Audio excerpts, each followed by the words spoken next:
Alright, so I was recently made aware of more globe propaganda. Thank you, Kia. Let's go ahead and get into this thing real quick. Imagine if you could build a tunnel that sliced through the center of the Earth. Pause. Just want to take a minute to remind you that every time you've seen the Earth as a globe, it's always been CGI, Composite Images, or Photoshop. And NASA even admits it. See? I've covered this before, but yes, they are composites. They have to be. The Earth is very large, and a single picture of the Earth cannot be taken. Instead, smaller pictures are taken and stitched together. It's not that hard to understand. I mean, seriously, if you just Google pictures of Earth from space, you're going to see all kinds of pictures where the water is different colors, the continents are different sizes, and different textures and all that. You're going to see pictures where the contrast is adjusted randomly, where they repeat the same pictures with different shading. It's ridiculous. All paid for by the taxpayers to give you CGI bullcrap. Contrast doesn't change the legitimacy of the images. It just means the image had its contrast changed to make it look better. Critical thinking is not a great skill, I see. Suddenly, Pause. Aw, isn't that cute? They put in a little cartoon satellite. You know, because there's supposed to be all these thousands of satellites orbiting around the Earth. But oddly enough, during the NASA live feed, you never see a single satellite. Weird. It's an easy one. It's true. Earth's orbit is worryingly crowded, but it's hard to see all these satellites because they are minuscule compared to the size of the Earth. It's not that hard to understand. Also, while gazing upon this brilliant work of animation, you're probably wondering where the moon is. And why would you be wondering that? Well, once upon a time, NASA released what they called an epic video of the moon transiting Earth. But while watching this absolute bullcrap, one would come to the conclusion that if the moon were transiting that close to Earth, that the view of the Earth from the moon should look something like this.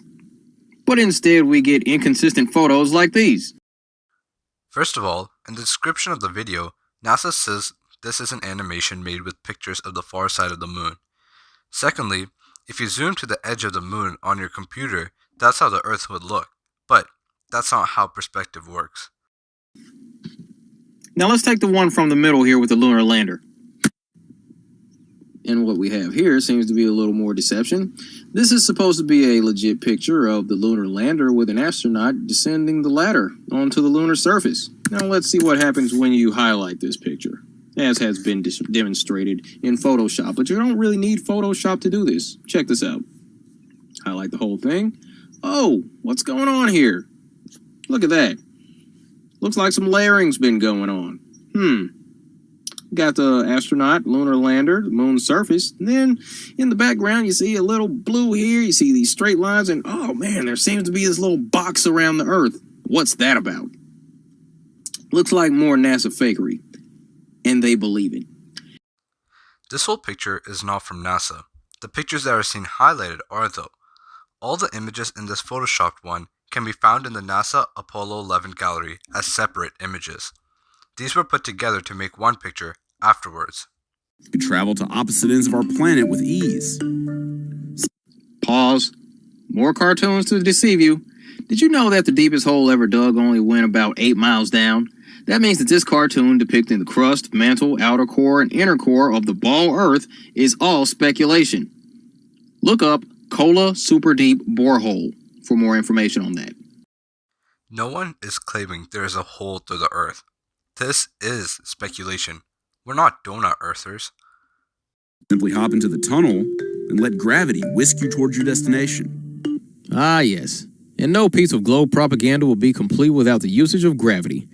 For years, it's brainwashed people into believing that anyone saying that they walk around on a flat stationary plane at a 90-degree angle is absolutely insane, and that it's perfectly normal to believe that people are able to walk around living their lives while sticking to the bottom of a spinning ball that has water bending around it.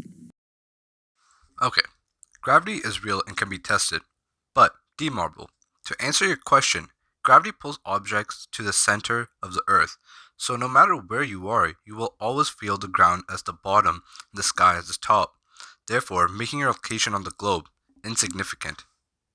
You see, hundreds of years ago, a Jesuit by the name of Isaac Newton was resting underneath a tree. While resting, an apple fell onto his head.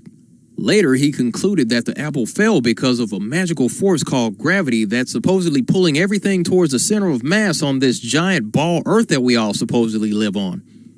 Also, he totally disregarded the fact that there were other apples that were still attached to the tree, but yeah, let's just go with it. But you just said they were attached, therefore stating there was a force counteracting gravity. Just because the apple was attached to the tree doesn't mean gravity is not real. Now, if old Isaac were being honest, he might have done his due diligence and tested the apple on something a little more dense than air. Maybe, just maybe, something like water. Apple. Water.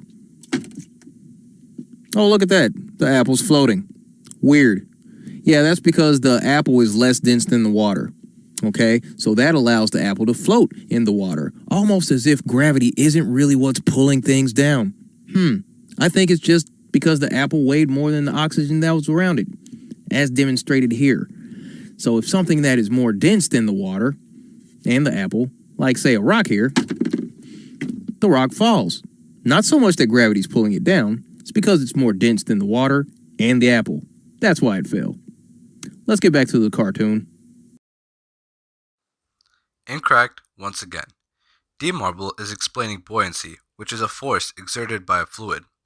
The density of the fluid determines the magnitude of buoyancy, and the higher the buoyancy, the higher tendency for an object to float. For example, an egg will sink in fresh water, but when salt is added, the water becomes denser. Therefore, a greater force of buoyancy is created and the egg floats. Too much information for D.Marble to comprehend. Alright, so what you're seeing here is Neil Armstrong apparently taking the first steps on the lunar surface. First man on the moon, right? But wait a minute. Who set up the camera? Alright, so logic dictates that the cameraman was the first person to step foot on the moon. A small Google search was apparently too hard for D.Marble. The camera was a part of the Eagle lunar module that landed. It was built into the descent module. But as you passed through the core, gravity would start to work against you. Here's how long it would take you to reach the other side. First, you must create a vacuum by removing all air out of the tunnel. Otherwise, friction in the form of air resistance will slow you down too much, and air pressure near the center would crush you to death. Next, you'll need to wear a spacesuit, which will protect you against the intense heat at the core. That's not true. They don't test spacesuits for extreme temperatures. You'll come out the other side a pile of ashes. And supply you oxygen to breathe. After removing the air and suiting up, you could free fall through the vacuum tunnel. Assuming the force of gravity is constant throughout your trip, it would take about 19 minutes for you to reach Earth's center. You would be blazing along at 25,000 miles per hour, or 32 times the speed of sound. But you would feel completely weightless, just like an astronaut in space. As you pass through the core, 10,800 degrees Fahrenheit. I want to see a video where they hit one of these spacesuits with a flamethrower and the spacesuit is all right on the other side. Because that's what they're selling you right now. Okay? Again, no one is doing this. It's speculation. A what-if video. your speed would slow down. Oh my goodness. So now he's falling up because gravity should be pulling him back towards the center of mass. He's passed through the core. Now he's falling up. You know what? Let me go ahead and fix the rest of this video to accurately depict what they're telling you is real. But your momentum would continue to propel you upward against gravity. Oh my god. He's not falling up. The gravity is now acting upon his body in the opposite direction and slowing him down. This would be true.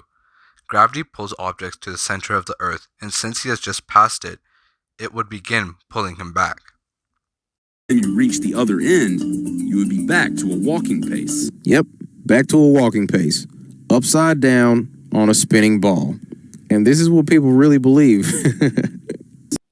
Notice how he didn't unflip the video. In total, the trip would take about 38 minutes. That certainly beats a 40-hour plane ride from Santiago, Chile to Xi'an, China. All right, that's all I got for this video. Thanks for tuning in. Be sure to like and subscribe. As always, be good to each other. Take care of yourself. Stay flat. I'll see you next time. Thank you. Okay guys, that about wraps up the video. Remember, be good to each other and stay round.